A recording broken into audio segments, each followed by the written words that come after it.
우리 하나님의 말씀 이제 보시겠습니다. 하나님의 말씀 구약성경 사무엘하 9장 1절 말씀입니다.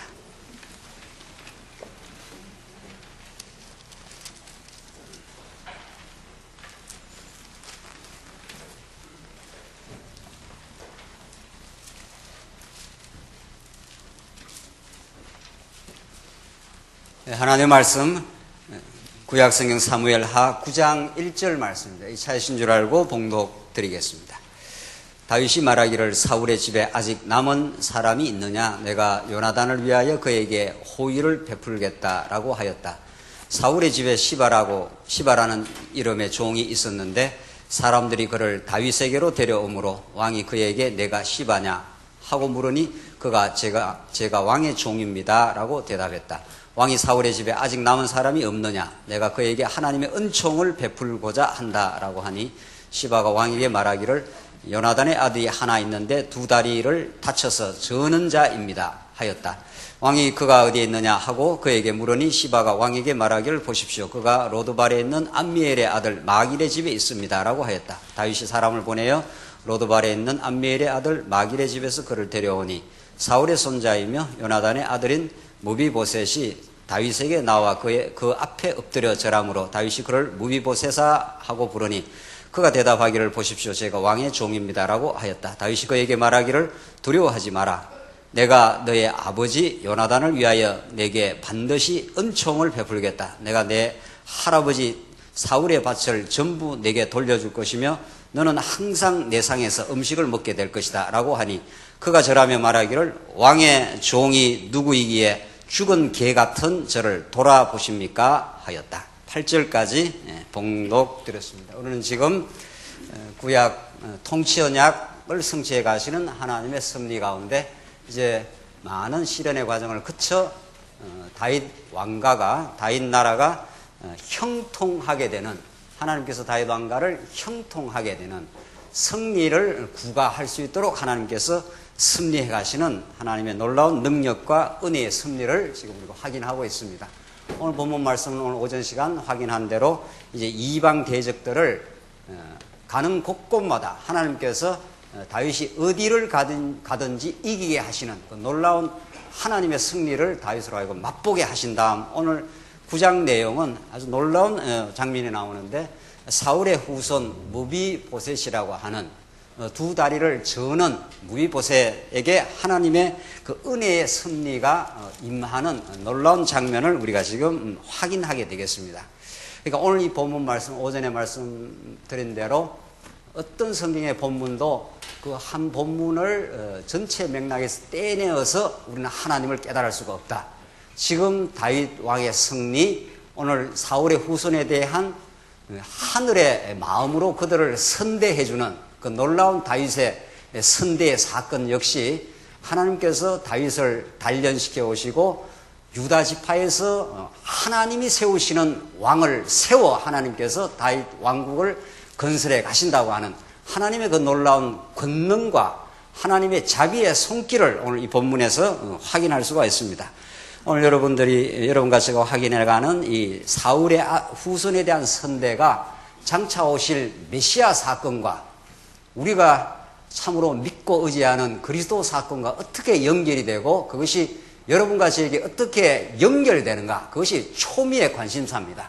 그저 다윗 왕이 사울의 후손이었던 두 다리를 저는 무비보셋을 선대해 준 사건은 수천 년 전에 있었던 객관적인 사실이지만은 거기에 담긴 영적인 신학적인 하나님이 어떠신 분인가를 보여주는 장차 오실 메시아 사건과 연결되면서 이 본문을 이해할 때라야 우리는 복음이 무엇인지 또 여러분과 제가 얼마나 놀라운 하나님의 은총 속에 있는지를 확인하게 될 것입니다.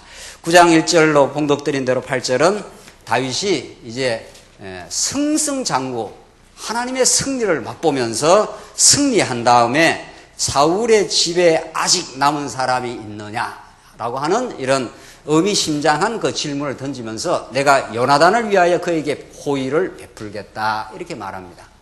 요나단 사건을 이미 우리는 사무엘 상하 앞부분에서 확인했는데 다윗이 위기를 봉착할 때마다 죽을 고비를 넘길 때마다 하나님이 요나단이라고 하는 오히려 대적의 아들 요나단의 손길을 통해서 다윗을 피신시켜주고 하나님이 다윗을 보호한다는 놀라운 하나님의 손길로서 요나단을 하나님께서 준비시켜 놓습니다.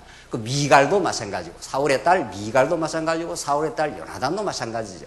그러니까 이런 걸 보면은 하나님께서 아무리 대적이 준동해도 하나님이 당신이 지켜가시는 언약 백성들, 여러분과 저를 어떤 경우에도 어둠의 권세가 우는 사자처럼 우리를 잡아삼킬 듯 하지만은 하나님께서 놀라운 손길을 준비시켜 놓고 다윗을 피신시키고 다윗을 보호했던 섭리 가운데 요나단이 있습니다.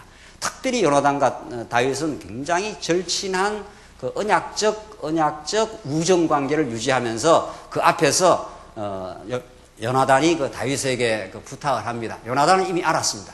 사울의 왕가가 멸망하고 하나님이 세우시는 유다 지파에서 왕이 반드시 당신이 왕이 될 것입니다. 그때 우리 후손들을 굽어 살펴 주십시오. 이렇게 요나단이 다윗에게 그렇게 부탁한 내용이 몇 차례 나옵니다. 그 언약을 이제 인간과 인간 사이에서의 그런 수평적 언약이죠. 이건 하나님과 맺은 절대적 언약이라는 보다는 그래서 그 약속을 그 언약을 다윗이 이제 기억을 해내는 거죠. 그래서 사울의 집에 아직 남은 사람이 있느냐 물으니까 시바라는 그 종이 있습니다. 예, 있습니다. 그 요나단의 아들 하나가 있는데 두 다리를 다쳐서 저는 자입니다. 이렇게 이제 그 이야기를 합니다. 그 두 다리를 다 전다. 구약에서 두 다리를 전다 하는 것은 아무 능력이 없다. 전쟁하는데 아무 효용 가치가 없다. 이런 뜻입니다. 무비보셋의 형편이 그렇습니다. 자, 그러니까 어디 있느냐 물으니까 여차여차 어디에 있습니다. 그러니까 다윗이 종을 시켜서 데려와라 이렇게 말합니다.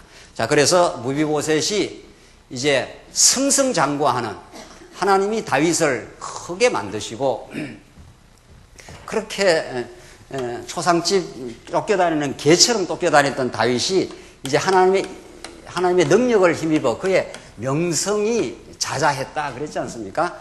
그리고 대적들을 다 하나님께서 퇴폐시켜서 안식에 거하게 하시고 그 나라를 견고하게 하셨다. 이게 하나님께서 사무엘 하 7장 그 유명한 하나님이 나단을 통해서 주신 다윗에게 주신 언약이고 이 언약이 대대로 예수님 오시고 다시 오실 때까지의 그 언약의 그 내용입니다. 다윗에게 주신 그 이름, 그 명성을 크게 하고 대적들을 진멸해서 안식을 주시고 그 나라가 견고하게 한다는 건 두말할 나위 없이 다윗보다 더 우월하신 진짜 왕 중의 왕이신 그분의 이름이 존귀해지고 위대해지신다. 그 말이죠. 우리는 그렇게 이 다윗 사건을 읽는 거죠. 하나님께서 유다 지파에서 왕이 떠나가지 않는다 하는 그 언약을 구약에서 성취한 것이 전체적으로 메시아를 언약하는 거니까.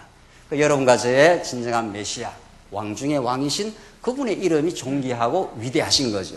그분만이 우리를 괴롭혔던 죄악의 권세들, 우리 첫 시간 이야기했던 대로 모든 이 죄악은 세속주의, 유대주의로 파고들어오는 여러분과 제 내면 속에 파고들은 이 죄악의 권세, 이걸 우리 힘으로 이길 수가 없는 거죠. 그러니까 하나님께서 그리스도를 보내서 대장 되신 그리스도가 대적들을 진멸해버린 거죠. 그래서 수고하고 무거운 짐진 자들아 이렇게 되는 거죠. 우리가 이 죄의 노예로 끌려다닌 거죠. 더 크게, 더 위대하게, 더 많이, 남들보다 더 크게 항상 거기에 속는 거 아닙니까? 그래서 사단은 항상 속이는 자라 이렇게 말합니다. 속이는 자. 그게 이제 쏘가 넘어간 거죠. 진리의 빛이 비치면 쏙질 않는 거죠. 아니야, 나는 충분해. 이걸로 충만해. 감사해. 그렇게 되면은 진리가 우리를 자유케 하는 거죠. 그렇죠? 그래서 진리를 안다는 것처럼 이게 놀라운 하나님의 역사가 없습니다. 천하 없는 세상들 다 지녀도 더 가지려고 아둥바둥 한다면은 그게야말로 가난한 인생이요. 아무리 하나님께서 어떤 처지 어디에 우리를 두셔도 하나님을 알고 그를 인정할 때 하늘에 주시는 평화와 안식이 있습니다. 충분해. 만족해. 여호와는 나의 목자시니 내게 부족함이 없어. 내가 초상집 개처럼 얼마나 쫓겨다니는 다윗이 여호와는 나의 목자시니 내가 부족함이 없으리로다.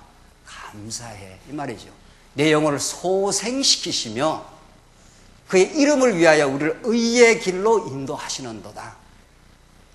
그의 이름 때문에, 내 이름과 내 행위 때문에가 아니라 그의 이름 때문에 그분이 나를 의의 길로, 나를 의롭다고, 너는 내 사랑하는 자녀라고, 너는 내가 버릴 수 없는 내 백성이라고, 그걸 다윗이 깨달아갔습니다. 그러니까 복음이라는 것은 그렇게 복잡하고 어렵지 않습니다. 알고 보면 하나님께서 이 모든 대적들을 십자가로 진멸하시고 부활로 승리해버렸다. 이미 2000년 전 성취 사건입니다. 그걸 성령께서 오셔서 오늘 21세기 살아가는 죄 가운데서 몸부림치는 우리 인생들에게 이 이루어진 사실을 깨닫게 하시는 거죠. 그걸 얼마나 깨닫느냐만큼 하나님 괜찮습니다. 만족합니다. 내가 어떨 자다 이렇게 하나님의 자녀가 되었습니까? 세상이 내게 가져다 줄 수 없는, 세상 전부를 주고도 바꿀 수 없는 천하보다 더 귀한 너로 내가 너를 만들겠다고 하신 그 복음의 메시지, 그걸로 우리는 충분한 겁니다. 더 이상 바랄 것도 없는 겁니다. 하나님께서 그렇게 우리에게 안식을 주시겠다고, 그래서 그 안식 속에서 불안해하지 마, 이 말이죠. 염려하지 마. 안 죽어, 절대로. 내가 너를 지켜줘. 그게 견고한 겁니다. 이 다윗의 언약이 그대로 이제 이루어진 겁니다. 또 지금 이루어져 가고 있습니다. 지금 다윗에게. 우리 첫 시간 확인한 대로 다마스쿠스, 아람, 블레셋 사람, 그 강대한 족속들 아니었습니까? 다윗이 또 사울이 블레셋 앞에 있을 때 얼마나 두 다리가 후들후들 떨릴 정도로 그렇게 대적들 앞에서 패배했던 사울, 패배했던 쫓겨다녔던 다윗 아닙니까? 다윗의 이 승리가 어디부터 왔습니까?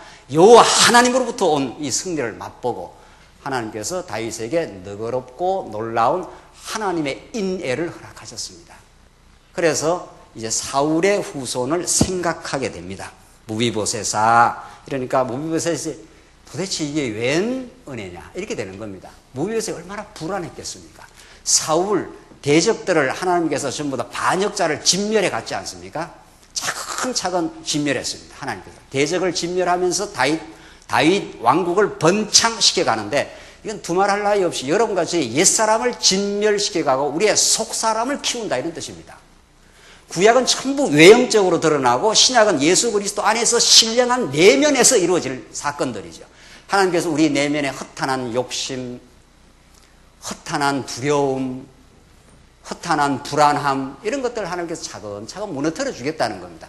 그래서 하나님께서 반역자를 진멸시키고 드디어 다윗 왕가를, 이방 대적들을 진멸해 가면서 하나님께서 다윗에게 너그러운 마음을 줬습니다. 이제 요나단과 맺은 언약을 기억해냅니다. 그래서 그 친구 요나단, 아주 절친했던 하나님의 손길이었던 요나단의 그 아들이었던 무비보셋이 지금 다윗 왕 앞에 서 있는 거죠. 얼마나 떨었겠습니까? 하하. 사울왕도 죽었고 군대 장관도 죽었고 차근차근 다 죽었지 않습니까? 대적들이. 나도 이제 불려가서 죽는구나, 이렇게 된 겁니다. 사울왕가를 싹 지금 썰어버렸으니까 하나님께서. 그래서 지금 무비보셋이 나갑니다. 그러니까 다윗이 그 마음을 알아채렸지 않습니까? 7절 다윗이 그에게 말하기를 두려워하지 마라, 이렇게 되어 있습니다. 하나님의 은혜가 우리에게 임하기까지, 하나님의 그 권능의 손길이 우리에게 임하기까지, 아담이 타락한 이후 모든 인생이 그 마음속에 숨길 수 없는 두려움이 있습니다. 죽을까봐, 망할까봐, 부끄러움이 노출될까봐. 그 두려움을 누가 해결합니까? 그 부끄러움을 누가 해결합니까? 아무도 해결. 그 두려움을 캄프라치하게 한 몸부림이 인간 문화 발달입니다. 학문도, 거짓 종교들도, 재물도, 큰 사업도 내가 그 두려움을 해소하기 위한, 심리학적으로 말한다면 그 두려움을 해소하기 위한 거짓 발버둥일 뿐입니다. 많이 가지면, 내가 권력을 장악하면 그러면 두려움이 없을 것이라는 거죠. 안 돼요.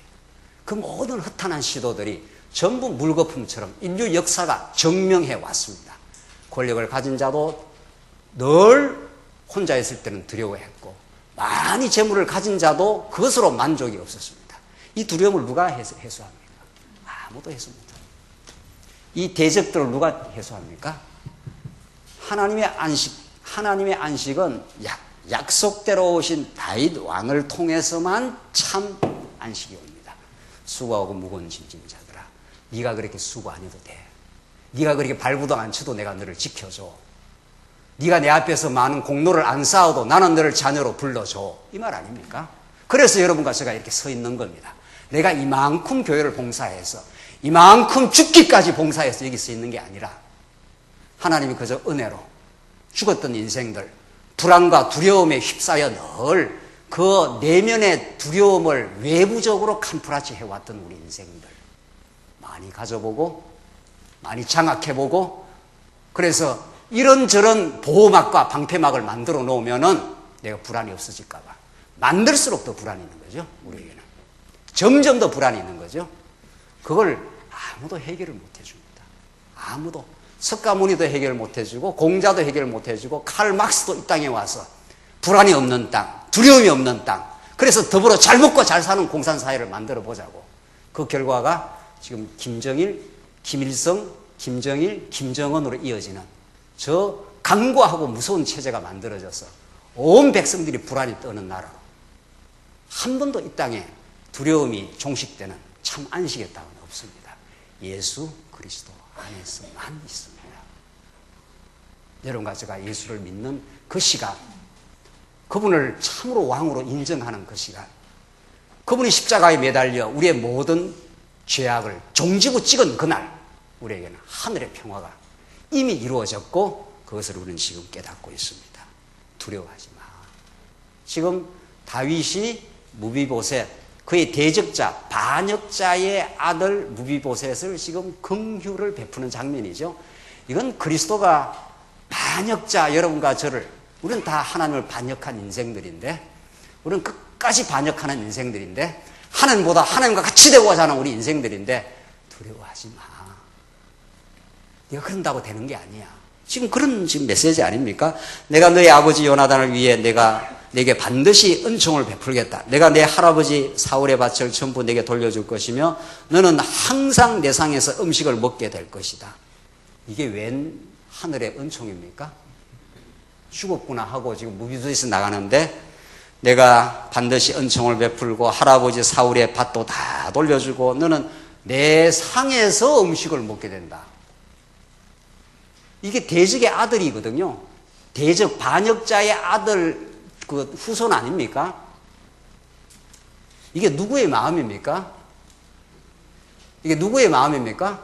하늘의 마음이요, 장차 오실 메시아가 여러분과 저 반역자인 우리들에게 베풀어주는 하늘의 은총이라. 8절 그가 저라며 말하기를 왕의 종이 누구이기에 죽은 개 같은 저를 돌아보십니까? 참 리얼하지 않습니까? 도대체 내가 누구이간데, 왕의 종이 누구이간데. 그러니까 하나님 이렇게 만드시는 겁니다. 하나님 여러분과 저를 제약 가운데 내던져 놓고 제약 속에 몸부림치게 하고 호세아의 표현, 에스겔의 표현대로 하는 걸레 같은 창기가 되게 해서 본 남편 다 떠나서 어디에 행복이 있을까 해서 이런저런 남편을 취해봤더니만 걸레가 되었다, 이런 뜻입니다. 우리가 이 창기들아, 이 음부들아, 이게 호세아와 에스겔의 하늘로부터 내리꽂히는 통렬한 심판이요, 그러나 염려하지 마라, 이렇게 돼 있어요. 하나님의 선지자는 여러분과 저의 진면목을 여지없이 폭로시키고 노출시키고 심판의 대상으로 만드십니다. 그러나 그 심판을 대신 받으신 예수 그리스도가 있기 때문에 여러분과 제가 온전한 심판의 대상으로부터, 정죄로부터 해방된다. 이게 모든 선지자들의 위로부터 내리꽂히는, 여러분과 저의 심령에 내리꽂는 복음의 메시지입니다. 오늘 지금 무비보셋은 정말 두려운 자리, 나도 반역자의 후손으로 징벌당하고 멸해져야 될 인생인데, 이거 엄청난 지금 은총이 다가온 거죠. 그래서 왕의 종이 누구이긴데 죽은 개 같은 저를 돌아보십니까? 이게 여러분과 제 고백입니다. 하나님, 우리가 무엇이간데 하나님의 그 놀라운 십자가의 은혜를, 그 부활하심의 그 은총을, 죽음에서 생명을 우리를 인도하시는 하나님의 놀라운 은총 속에 우리를 있게 하셨으니까 죽은 개 같은 우리를 하나님께서 돌아보셨습니까? 이게 다입니다. 이게 우리 신앙 전부 다입니다. 더 많이 성경 안 읽어도요. 성경 전부는 이 메시지를 우리들에게 예수는 그리스도라고 그렇게 명제화시켜서 말한다면 그 명제로 우리에게 다가오고 있습니다. 9절 왕이 시바 사울의 종 시바를 불러 말하기를 사울과 그의 온 집에 속하였던 모든 것을 내가 내 주인의 아들에게 주었으니 너와 내 아들과 내 종들은 그를 위해 땅을 갈고 소산을 가져와 내 주인의 아들에게 양식이 떨어지지 않게 하여라. 그러나 내 주인의 손자 무비보셋은 항상 내 상에서 음식을 먹을 것이다 하였다. 이렇게 이제 시바한테 그 무비보셋에게 명령한 것을 시행을 하라. 이게 왕의 명령이니까 그대로 시행되지 않겠어요? 왜냐하면 시바는 좀 어리둥절한 겁니다. 이 무비보셋이 무슨 효용 가치가 있다고, 뭘 잘했다고, 이렇게 놀란 왕의 상에서 같이 먹도록 하라 이러니까 시바가 띵했을 거 아닙니까? 세상 말로 말하면 이거 왜 이러냐 이랬을 거 아니에요? 그렇게 시행하도록 하라. 지금 왕의 명령이 그렇게 떨어집니다. 그러나 내 주인의 손자 무비보셋은 항상 내 상에서 음식을 먹을 것이다. 왕처럼 대접하겠다 이런 뜻 아닙니까? 이 반역자의 아들을. 참 이것이 지금 함의하는, 이것이 지금 함축하고 있는 복음이 도대체 어떤 복음이냐 말입니다. 여러분과 저의 귀에 들린 복음이라면 도대체 얼마나 놀랍고 위대한 복음이고 얼마나 가치 있는 복음이냐 이런 뜻입니다. 도대체 반역자의 후손 그 행위로 말한다면 싹 쓸어버려야 되는데 아주 씨를 말려버려야 되죠. 다시는 후환이 없도록. 하나님의 심판이 임했으면 그랬을 겁니다. 하나님이 여러분과 저를 행위대로 심판하면 한 사람도 살아남을 수 없는 그런 심판대 앞에 서게 될 겁니다. 그 심판을 누가 받습니까? 구약의 모든 언약 백성들의 죄를, 그 지긋지긋하고 징글맞은 죄를, 하나님을 끝까지 반역하는 그 죄를 예수 그리스도가 한 몸에 걸머지시고 그 제자들의 3년 동안이나 먹이고 입히고 기르면서 다녔는데도 결정적으로 세 번이나 부인하고 도망치는 베드로, 예수님이 죽는다 하는데도, 죽으러 간다 하는데도 끝까지 누가 오른편에 앉습니까? 왼편에 앉습니까? 라고 권력을 탐했던 그 제자들, 그들에게 예수님은 긍휼을 보여주고 너희보다 내가 먼저 갈릴리로 가 있겠다. 예수님이 아셔요. 이미 여러분과 저의 죄악된 모습을 머리끝에서 발끝까지 다 아셔요. 어디를 숨기겠어요 우리가? 그렇지 않습니까? 예수님 벌써 베드로 부인할 거 다 아셔요. 내가 죽을지언정 예수님을 따라가겠다고. 너 지금 그 말 잘했는데 말은 성경에 없어요? 내가 꼭꼭 집어주마. 닭이 울기 전에 너 3번 나를 부인해. 그런 인생이야 너가. 그래도 내가 너를 버리지 않아. 호세아서 버전으로 말한다면 내가 가시덤불을 자꾸 나가니까, 자꾸 다른 남편 좋아서 나가니까, 하나님 남편이 그렇게 원래 좋은 분인데 예수 신랑이 최고인데 그 신랑의 은혜는 깊이 못 깨닫고 자꾸 나가니까 내가 가시덤불로 막겠어 이렇게 해요. 호세아서에 보면은. 근데 가시덤불에 막아도 이게 또 나가. 이게 보통 병이 아니에요. 병치고는. 이스라엘의 병치고는 보통 병이 아니에요. 그래서 너희들 상처를 누가 치료해 주겠는가? 호세아서 그렇게 말해요. 호세아 뒷부분으로 가면은. 그래서 그 상처를 치료해 보려고 온갖 그 가시덤불에 피투성이가 되고 걸레처럼 이방한테 구해달라고 하다가 피투성이가 된 그 고매를 하나님이 데리고 살아라, 데리고. 호세아가 기겁을 했을 거 아닙니까? 저 인간을 데리고 살아, 내가? 데리고 살아. 데리고 살란 말이라. 데리고 살면서 하나님이 어떤 심령인지 알아. 그렇게 하나님께서는 호세아를 통해서 하나님이 이스라엘 백성들을 어떻게 대접하시고 어떤 이스라엘 백성들을 하나님께서 사랑하셨던가. 가시덤불로 막았는데도 또 나갔거든요. 그래서 피투성이어야 되는데 그 상처를 자기 수단 방법으로 치료해 보려고 해요. 그게 호세아서 중반부에 나와 있어요. 이건 한번 읽어봐야 되겠고. 호세아 5장 13절입니다. 호세아 5장 13절 말씀. 에브라임이 자기의 병을, 유다가 자기의 상처를 깨닫고, 병을 깨달았습니다. 에브라임이 아시리아로 가며 야렙 왕에게 사람을 보내었으나 그가 너희를 치료할 수 없으면 너희 상처를 낫지 못하게 할 것이다. 나오죠? 온갖 권리가 다 되어버렸어요. 피투성이가 됐어요. 이제 만신창이 됐어요. 하나님 남편 떠나서 온갖 쾌락을 즐기고 해봤는데 이제 드디어 병인을 깨달았어요. 병은 알았어요. 그래서 에브라임이, 북이스라엘이에요. 에브라임이 자기의 병을, 유다가 자기의 상처를 깨닫고 에브라임이 아시리아 가서 살려달라 하는 거예요. 아시리아 가서. 이 끝까지 정신을 못 차리는 거죠. 야렙 왕에 가서 사람을 보내었으나 그가 너희를 치료할 수 없으면 너희 상처를 낫지 못하게 할 것이다. 이거 하나님이 낸 상처야. 이 말입니다. 나중에는. 네가 물론 범죄에서 나갔지만 하나님의 작정이야. 이런 뜻입니다. 모든 인류가, 하나님의 언약 백성이 하나님이 죄악 가운데 던져놓습니다. 그래서 죄악 가운데 던져놓으면 그 죄악을 캄프라치하고 자기 스스로 의롭다고 착각하면서 계속 발구둥치는 게 인류 역사입니다. 그 상처가 치료가 됩니까? 공자가 치료를 했습니까? 석가모니가 그 상처를 치료했습니까? 다 가짜 처방을 한 거예요. 다 가짜 처방을 한 거라고. 이렇게 하면 처방되고 이렇게 하면 평안이 오고 저렇게 하면 좋아진다고. 이렇게 하면 공산사회가 오고 이렇게 하면 태평성대가 온다고. 그 가짜 처방들. 그게 이 말이에요 지금. 분명하죠? 에브라임이 아시리아로 가면 야랍 왕에게 사람을 보내었으나 그가 너희를 치료할 수 없으면 너희 상처를 낫게 하지 못할 것이다. 하나님이 죄악 가운데 던져놓은 인생을, 그 죄를 스스로 문제를 풀려고 하니까 풀어지겠냐 말이에요. 안 풀어져. 내가 이제 싸매줘. 이 말 아닙니까? 이 놀라운 메시지가 호세아서에 들어있어요.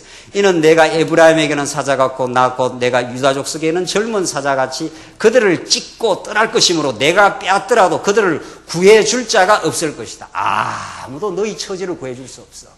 이게 여러분과 저의 실존적인 상태입니다. 여러분과 저가 죄악 가운데 허우적거렸던 상태예요. 지금도 그런 상태예요. 있어요. 그들이 자기의 죄를 뉘우치고 내 얼굴을 구할 때까지. 그죠? 하나님이 회복시킬 때는 자기의 죄를 뉘우치고, 첫 번째 조건이에요. 자기 죄를 뉘우치고 내 얼굴을 구할 때까지. 그러니까 이 방법 저 방법 다 해보고 하나님 안 됩니다 라고 하나님의 긍휼의 손길을 구할 수밖에 없습니다. 돌아오는 시간까지 이 말이죠. 내가 또 내 자리로 돌아갈 것이다. 그들이 고통을 당할 때에는 나를 간절히 찾을 것이다. 그래서 이 죄악 때문에 아픔을 겪고 고통을 통과하여 예수 그리스도의 그 부활의 아침 앞으로 우리를 하나님께서 이끌어 가시는 하나님. 6절 오라 우리가 여호와께로 돌아가자. 여호와께서 찢으셨으나 나오지 않습니까? 이게 다 다른 어떤 권세가 찢은 게 아니에요. 여호와께서 상처를 내셔요. 여호와께서 죄악 가운데 던져놓아요. 그런데 그 여호와 하나님의 깊은 뜻을 모르는 모든 인류는 그것이 하나님의 뜻인 줄 모르니까 내가 방법을 쓰는 거죠. 내가 도를 닦고 내가 도덕적 행위를 해보고 내가 니보다는 더 낫다고 자기 의의를 증명을 해보고 발버둥을 치는 거죠. 안 돼. 그걸로 안 돼. 너나 할 것 없이 다 우리는 다 죄인이었어. 그걸 하나님께서 그래서 죄를 뉘우치게 하시고 내 얼굴을 구할 때까지 고통은 계속 진행이 됩니다. 이 땅은 고통 덩어리입니다. 그걸 석가모니도 간파했고 이미 성경은 그것을 정확하게 광야라고 규정을 했습니다. 어느 방법 어디를 가도 평화를 우리는 누릴 수가 없습니다. 이제 하나님께로 돌아오는 길입니다. 내가 찢었었으나 이게 하나님의 해답입니다. 호세아서에 나오는 해답입니다. 내가 여호와께서 찢었으나 우리를 낫게 하실 것이며 우리를 치셨으나 우리를 싸매어 주시기 때문이다. 정확하죠? 하나님이 찢어낸 거예요. 현상적으로는 우리가 범죄한 거고 그러나 하나님께서 그 범죄 가운데 두셔서 하나님과 같이 되고자 하는 어리석음이 우리를 참 안식을 잊어버리게 만들었다. 이제 그 하나님의 깊고 오묘한 뜻을 우리가 깨닫고 이제 우리 죄를 뉘우치고 하나님의 이름 앞으로 우리를 나오게 하시는 하나님. 이게 하나님이 이스라엘 역사를 경륜하시는 오늘 무비보셋에게 긍휼을 베푸시는 장면을 호세아는 이런 극적인 방식으로 하나님이 보여주는 겁니다. 똑같습니다. 어디라도 성경 어디라도 똑같은 메시지예요. 소재가 달라질 뿐이요, 역사 배경이 달라질 뿐이지 똑같은 하나님의 언약 백성들을 하나님께서 찢으시고 하나님께서 싸매어 주시겠다.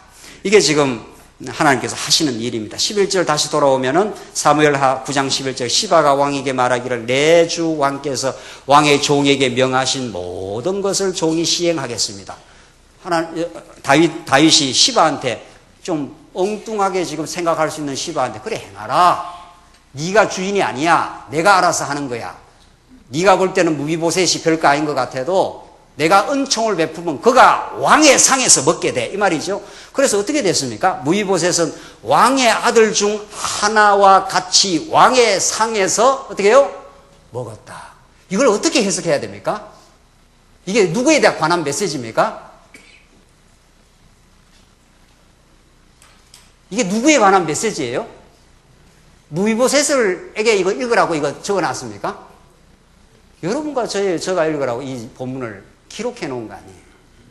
죽은 개 같은, 그래서 죄악 가운데 허우적거렸던, 자기 의를 증명해 보려고 발부둥 쳤던 우리 인생들, 하면 할수록 마음의 안식과 두려움이 공포가 사로잡혔는 우리 인생들, 어떤 것으로도 평화가 없었던 우리의 발부둥들, 지나온 역사들, 그러나 하늘의 은총이 임하여 우리에게 하늘의 평화가 임하게 된 죽은 개 같은 저를 왜 돌아보십니까? 지금 무비보셋은 두 다리 다 절지요. 반역자의 후손이죠. 아무런 은혜를 입어야 될 조건이 없는 겁니다. 조건도 자격도 없는 겁니다. 무비보셋은. 그렇지 않습니까? 지금 무비보셋이.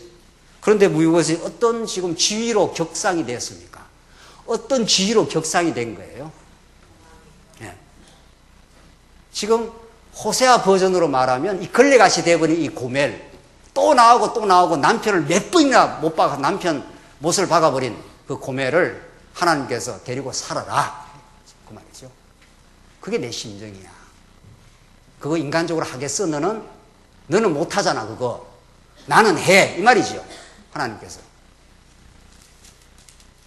무비보셋은 왕의 아들 중 하나와 같이 왕의 상에서 먹었다.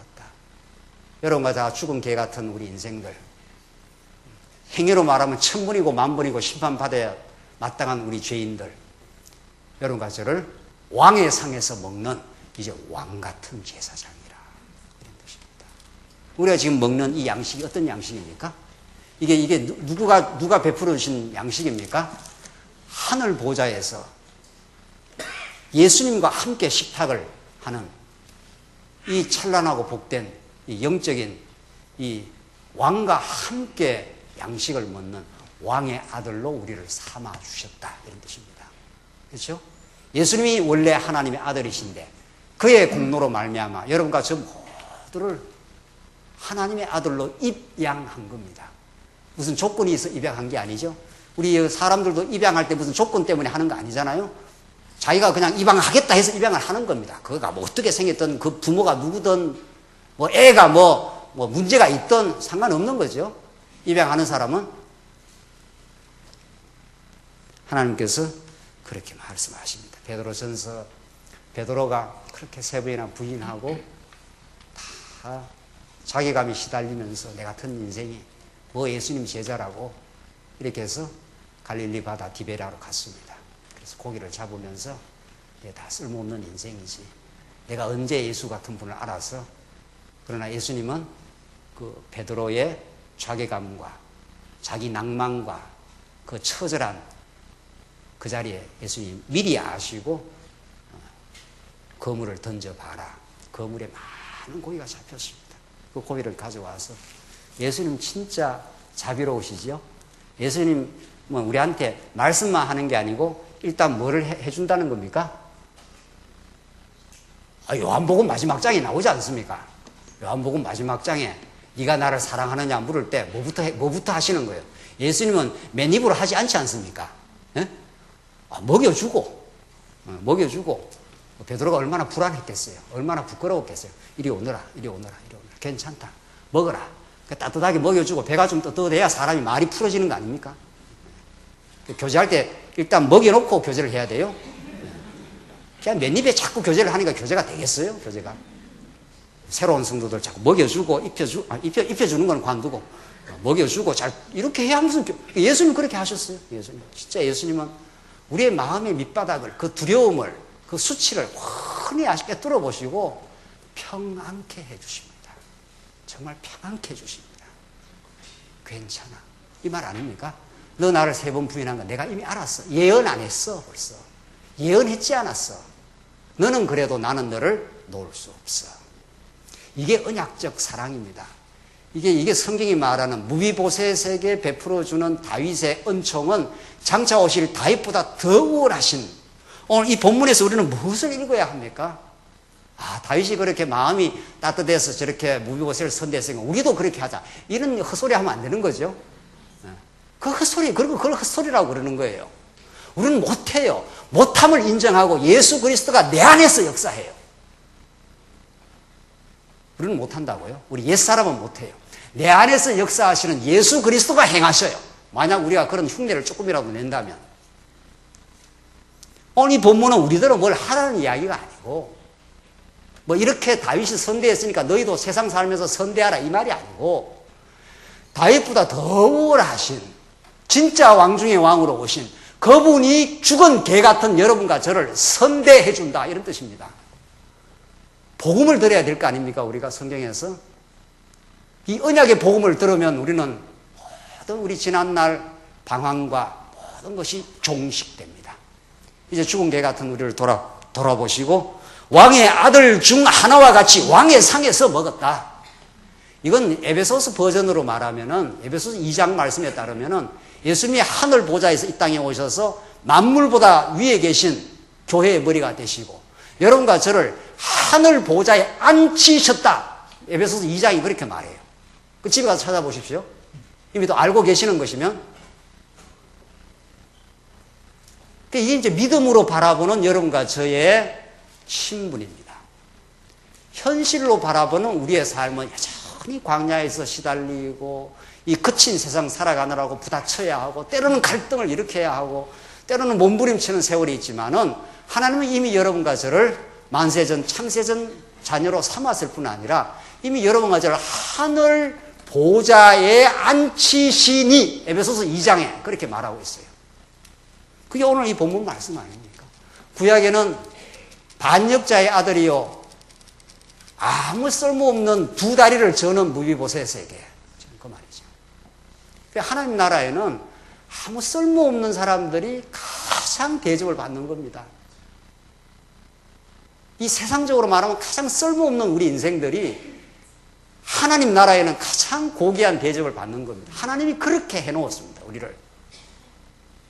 그러니까 내가 뭔가 괜찮아가지고 내가 똑똑해서 말씀을 잘 깨달았다. 이런 헛소리가 어디 있습니까? 세상에. 하나님의 은혜로 여러분과 저에게 니고데모가 누굽니까 도대체? 요한복음을 어제 토요일 날 공부했는데 요한복음 3장에 나타나는 하나님이 생명의 빛으로 오시고 1장에서 2장에서 혼인잔치를 일으켜 주시고 그 놀라운 혼인축제를 물로 포도주로 바꾸는 그 기적을 통해서 하나님의 영광을 보여주시고 3장에 니고데모가 찾아옵니다. 그게 1장 2장에서 하늘로 아버지께로부터 오신 예수 그리스도의 말씀이 육신이 되어 이 땅에 오신 우리에게 하늘 문을 여신 그래서 하나님의 천사들이 오르락 내리락 하는 그 장면을 나다니엘아 네가 볼 것이다. 네가 내가 너를 무화과 나무에 앉아있다고 본 그걸로 지금 놀래갖고 나를 그리스도라 하느냐 더 월등 위대하고 놀라운 일을 볼 것이다. 하늘문이 열리고 이 말이죠. 하나님의 천사가 오르락 내리락 하고 인자 위에 오르락 내리락 그 놀라운 하늘의 구원의 경험을 네가 하게 될 것이다. 그렇게 1장이 계속 진행이 되다가 3장에서 니고데모가 찾아오지 않습니까? 니고데모를 표현을 뭐라고 하는가? 바리새인 중에 한 사람이요. 그 사람들이 통치 집단의 한 멤버라. 딱 성경에 3장 1절에 그렇게 니고데모를 설명을 해요. 정확하게. 그 니고데모가 어떤 사람이라는 겁니까? 바리새인 중에 그 한 멤버였으니까 그는 율법을 훤하게 알고 있는 사람입니다. 율법을 달달달달달 꿰고 있는 사람입니다. 그리고 산헤드린 공의의 종교 그 통치 집단 속에 아주 중요한 유력한 권력자입니다. 그걸 그 3장 1절에 밝혀놓지 않습니까? 그럼 그 사람이 하나님의 복음을 깨닫느냐 말이죠. 전혀 모릅니다. 전혀 모릅니다. 전혀 영적으로 무지합니다. 네가 하늘로부터 거듭나지 않으면 하나님 나라를 볼 수도 없어. 들어갈 수도 없어. 이게 예수님이 가르쳐준 말씀입니다. 여러분과 제가 어떻게 해서 이 복음을 들었습니까? 많이 공부해서 들었습니까? 똑똑해서 이게 잘 이렇게 배워지고 잘 깨달아집니까? 니고데모처럼 똑똑한 사람이 그 시대에 있었습니까? 전혀 모릅니다. 그리고 4장에 넘어가면 요한복음 4장에 수가성 여인이 등장하지 않습니까? 하나님이 요한복음을 그렇게 세팅을 딱딱 해놨습니다. 이게 하늘로부터 온 생명이요 빛이요 아버지께로 오신 복음이 이런 자에게 임하고 은혜로 임한다는 사실을 니고데모처럼 똑똑하고 율법학자고 그는 하나님께서 눈을 감추어서 네가 거듭나지 않으면 하늘로부터 나지 않으면 하나님 나라를 볼 수가 없어. 수가성 여인은 다 걸레 같은 여인 아닙니까? 남편을 5이나 두고 행복을 찾아보려고 발버둥 쳤던 여인. 예수님이 찾아가서 대화하는데 대화가 어렵지 않습니까? 왜 당신은 당신하고 우리는 대화 안 하는 사람 아닙니까? 우리는 사마리아 여인인데 내한테 와서 왜 물을 달라고 하십니까? 이렇게 예수님이 굉장히 투명스럽게 나온 사람입니다. 여차여차해서 다 가르쳐 주지 않습니까? 내가 메시아를 만났다.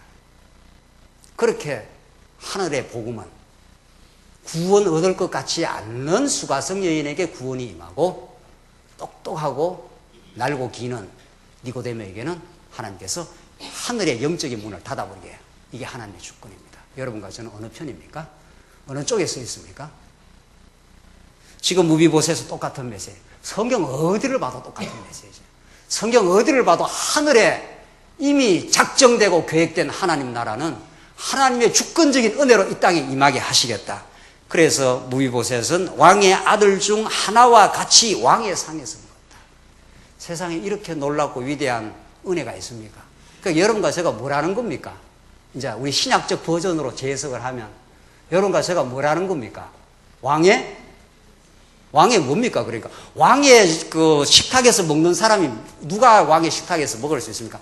신하는 못 먹지 않습니까? 저쪽과 저쪽에. 그 왕의 아들이야 그걸 먹지 않습니까? 우리가 그렇다니까요. 에베소서 버전으로 말하면 여러분과 저를 천국에 이미 앉히셨다. 그렇죠? 세상에 부러울 거 있습니까? 예수 믿고 나니까 부러운 게 없어지더라고요. 진짜 걸레 같은 죽은 개 같은 나에게 임한 하나님의 복음을 알고 나니까 세상이 그렇게 별로 부러운 게 없더라고요. 그래서 하늘에 평화가 임하고 감사하더라고요. 여러분도 그랬습니다. 이 복음 깨닫고 나서 이제 죽어도 좋아. 하나님이 날 이렇게 사랑했어. 죽은 개 같은 나를 돌아보아 왕의 상에서 이 거룩한 하늘 잔치에 동참하게 하셨습니다. 우리는 더 이상 바랄 것이 없는 인생 되어버린 겁니다. 남편이 좀 부족해도 돈이 좀 부족해도 뭐가 마음에 안 들어도 그건 전부 변명일 뿐입니다. 그래서 내가 행복하지 못하겠다 이 말 아닙니까? 이것이 이루어지면 저것이 이루어지면 저것이 이루어지면 그게 다 속임수예요. 지금이 최고인 겁니다. 지금 여러분과 저는 천국 보좌에 앉아 있습니다. 아직도 안 보입니까? 아직도 하늘나라가 안 보입니까? 하늘로부터 우리 복음이 임하면 예수님이 하신 말씀 아닙니까? 하늘로부터 위로부터 거듭나면은 네가 천국을 볼 수 있다. 천국으로 들어갈 수 있다. 이게 니고데모에게 주신 말씀입니다. 우리는 천국을 받고 천국이 들어와 있습니다. 아니 또 남은 우리 죄악성 때문에 자꾸 현실이 눈에 들어오고 이것저것 마음에 안 드는 게 자꾸 들어오는 게 사단의 유혹이라는 겁니다. 이제 이 말씀 듣고 오늘 이 무비보셋에게 선대하시는 다윗 왕 12절 무비보셋에게 미가라는 이름을 가진 어린 아들이 있었고 시바의 집에 사는 사람들은 모두 무비보셋의 종이 되었으며 무비보셋이 예루살렘에 살면서 항상 왕의 상에서 먹었는데 그는 두 발을 어떻게 해요? 다 절었다. 이렇게 돼 있어요. 아, 성경 진짜 재미나네요. 이 성경이 이렇게 좋을 수가 있나요? 세상에? 두 다리가 썽썽한 사람이 와가지고 먹었다. 이러면 그것도 실감이 덜 나지 않습니까? 두 다리를 다 들었으니까. 구약으로 말하면, 구약적으로 말하면, 육신적으로 아무것도 아니다. 이런 뜻입니다. 이 신약적 개념으로 보지 마시고, 구약에는 육신적인 방식으로 표현을 한 거니까, 두 다리를 들었으니까 나가서 전쟁을 하겠습니까? 이 인간이 아무 효용 가치가 없어요. 효용 가치가. 그런데 다윗의 긍휼의 눈으로 볼 때는 최고예요. 여러분과 저의 아들들이 그렇지 않습니까? 자녀들이 그거 뭐 클 때 똥 싸고 오줌 싸고 집에서 효용 가치가 있습니까? 없습니까? 이게 좀 아직 실감이 안 나는가 봐요. 다 애들을 다 키워버려가지고 똥 싸고 오줌 싸는 게 집에 무슨 돈을 벌여옵니까? 이게 무슨 효용 가치가 있습니까? 현실적 효용 가치가 있습니까? 그런데 그게 왜 그렇게 귀합니까? 여러분들 그 자식들 위해서 휘드라고 일했죠? 그걸 뼈가 빠지도록 일한다 이런 뜻입니다. 지금도 뼈가 빠지도록 일을 하고 있어요. 아무 효용 가치가 없거든요. 이게 하늘나라의 비밀이에요. 이게 하늘나라의 비밀이라고요. 이게 복음의 비밀이라고요.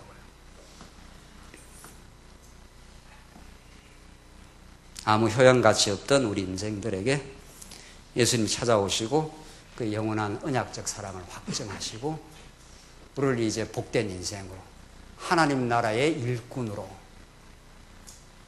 하나님 나라를 이 땅에 세워가는 거룩한 손길들로 하나님 만들어 주시겠다. 세상에 이것처럼 복되고 놀라운 위대한 복음이 있습니까? 10장으로 넘어가면은 오늘 조금만 하고 정리를 하시죠. 아람과 암몬과 아람을 멸하는 장면이 나옵니다. 지금 10장 1절을 보시면은 그 후에 암몬 자손의 왕이 죽고 그 뒤를 쫓아 그의 아들 하눈이 왕이 되었다. 다윗이 말하기를 그의 부친이 내게 은총을 베푼 것처럼 나도 나하스의 아들 하눈에게 은총을 베풀겠다 하면서 자기 신하들을 보내어 그의 부친에게 대하여 조문하게 하였다. 그러나 다윗의 신하들이 암몬 자손의 땅에 도착했을 때 암몬 자손의 고관들이 그들의 주 하눈에게 말하기를 다윗이 왕께 사람을 보내어 조문하는 것이 그가 왕의 부친을 공경하는 것으로 보입니까? 다윗이 자기 신하들을 왕께 보내어 이 성읍을 엿보고 탐지하여 함락시키는 것이 아닙니까? 하였다. 하눈이 다윗의 신하들을 붙잡아 그들 수염의 절반을 깎고 그들의 의복을 절반 곧 볼기까지 자르고 나서 그들을 돌려보내니 사람들이 이 일을 다윗에게 보고했다. 그 사람들이 매우 부끄러워하였으므로 왕이 그들을 맞으러 사람을 보내어 말하기를 너희 수염이 자랄 때까지 여리고에 머물다가 돌아오느라 하였다. 자, 이게 묘한 장면이 나오는데 다윗이 9장에서도 선대를 베풀고 이 무비보셋 아닙니까? 여기서도 은혜를 베풀려고 암몬 사람, 여기도 쉽게 말하면 선대를 한 겁니다. 암몬 사람한테. 다시 한번 보시면 2절에 다윗이 말하기를 그의 부친이 내게 은총을 베푼 것처럼 나도 나하스의 아들 하눈에게 은총을 베푸겠다. 이 선대하겠다. 이 다윗 편에서는 똑같이 하려고 한 겁니다. 그러나 무비보셋에게는 이 선대의 은총이 임했고, 그렇죠? 이 택한 백성이 아닌 암몬 자손들에게 이 선대를 꼬꾸랑하게 받아들입니다. 거꾸로 받아들여요. 그래서 이걸 임하지 않습니다. 여기는 축복이. 그래서 하나님의 백성은 모로 누워도 축복을 받는 거고, 모로 자빠져도 축복을 받는 거고, 일이 돼도 축복을 받고 저렇게 돼도 축복을 받고. 그래서 아비멜렉과 비골이라는 군대 장관이 이 아브라함을 보니까 이 인간은 막 거짓말하고 자기 부인을 누이라고 속이고 이러는데도 하나님의 언약적 복이 떠납니까 안 떠납니까? 그러니까 아비멜렉과 창세기 보면은 아비멜렉과 군대 장관 비골이 참 이상하다. 니는 무슨 일을 해도 하나님이 너와 어떻게 해요? 함께 하는구나. 지금 그렇게, 이방 사람이 아브라함을 그렇게 말합니다. 참 이상. 그러니까 성경에 전부 거짓말하고 뭐 받는 겁니까? 거짓말하고 복받고, 사기치고 복받고 이렇습니다. 야곱은 손 사기를 쳤지 않습니까? 네. 아니, 사기를 쳐야 복받는다는 뜻이 아니라 과거에 그랬다 이런 뜻입니다. 그 죄인이다 이런 뜻이에요. 이 정도 말씀은 이해를 하시죠? 이런 말씀을 뭐 잘못 이해했고 진짜 뭐 말씀 운동 갔더니만 뭐 거짓말 해야 복받는다 해서 나는 자꾸 거짓말 해야 된다 말이지.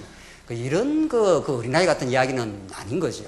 성경이 그렇게 돼 있다는 겁니다. 죄인이라는 겁니다. 그래서 아브라함이 뒤집어지나 거짓말하고 헛짓하고 해도 계속 하나님이 아브라함과 함께 하십니다. 그래서 아브라함이 나중에 그걸 깨닫습니다. 그걸 깨닫고 얼마나 아브라함이 강직해지는지 모릅니다. 베드로가 얼마나 강직해지는지 모릅니다. 3번 부인하고 처절하게 되고 디베락 바닷가에서 밑바닥을 경험했던 베드로가 하늘의 은총이 임하고 나서부터 그때 베드로가 변하기 시작한 거죠. 날 죽여라. 이게 하나님의 뜻인데 예수가 살아났어. 내가 너희들 말 듣는 게 좋은지 하나님의 말씀을 듣는 게 좋은지 네가 판단해. 그렇게 베드로가 바뀌어갔지 않습니까? 하나님 베드로를 그렇게 바뀌어갔는데 지금 다윗은 똑같이 선대를 하는 겁니다. 십자가의 도가 하나님의 택한 백성들에게는 구원 얻는 하나님의 능력이 되지만은 하나님 백성이 아닌 자에는 그 침돌이 돼요. 십자가의 도가. 그래서 이 암몬 자손은 다윗의 선대를 받아들이지 못하고 전쟁을 일으키게 되고 암몬이 전쟁을 일으킬 뿐만 아니라 암몬이 자기가 불리하다 싶으니까 아람 사람까지 끌고 들어와서 같이 망합니다. 다윗 앞에. 그래서 다윗이 그 부하들이 이 부끄러움을 큰 모욕을 당하지만은 오히려 이것이 화를 뭘로 바꾸시는 하나님? 복으로 바꿉니다. 언약 백성들에게는 어떤 것도 불리하지 않습니다. 무엇을 겪어도 불리하지 않습니다. 하나님을 배우는데 불리하지 않습니다. 무엇을 경험해도 불리하지 않습니다. 이게 하나님께서 다윗과 함께 하신, 언약 자손에게 함께 하신 그 놀라운 일이 10장 전체를 통해서 나타나고 있습니다. 여러분, 이 복음을 들으시고 어떤 일을 경험해도 하나님 우리의 편이십니다. 하나님 한 번 언약한 그 우리를 향한 언약적 지지를 하나님이 철회하지 않습니다. 우리를 깨닫게 하기 위해서 잠시 떠나가기도 합니다. 그래서 많이 몸부림치게도 하고 우리가 헛짓도 많이 하고 그래서 고통을 많이 치를 때 우리가 우리의 죄를 뉘우치고 하나님의 얼굴 앞으로 나오도록 만드시는 살아계신 하나님이 우리와 함께 하십니다. 그분 떠나가지 않습니다. 그분이 우리의 유일한 의지처요 참 안식입니다. 그 기쁨이 넘치시기 바랍니다. 기도하십시다. 자비하신 하나님 아버지 은혜를 감사합니다. 하나님 우리가 얼마나 범죄했고 하나님을 반역한 어리석은 무비보셋 같은 인생이었지만 우리에게 긍휼을 베풀어 주셔서 걸레 같은 우리 인생들을 고귀한 하나님의 그리스도의 신부로 만들어 주셔서 감사합니다. 이제 왕의 상에서 먹게 한 이 놀랍고 위대한 자리에 우리를 있게 하신 하나님 아버지, 이 긍휼과 사랑을 이제 잊지 말고 하나님 앞에 살게 하시옵소서. 이 평안과 감사가 이 땅 위에 퍼져나가, 이 복음이 퍼져나가 이 땅 위에 하나님 나라가 펼쳐져 갈 수 있도록 하나님께서 우리를 사용해 주시옵소서. 예수님 이름으로 기도하옵나이다. 아멘.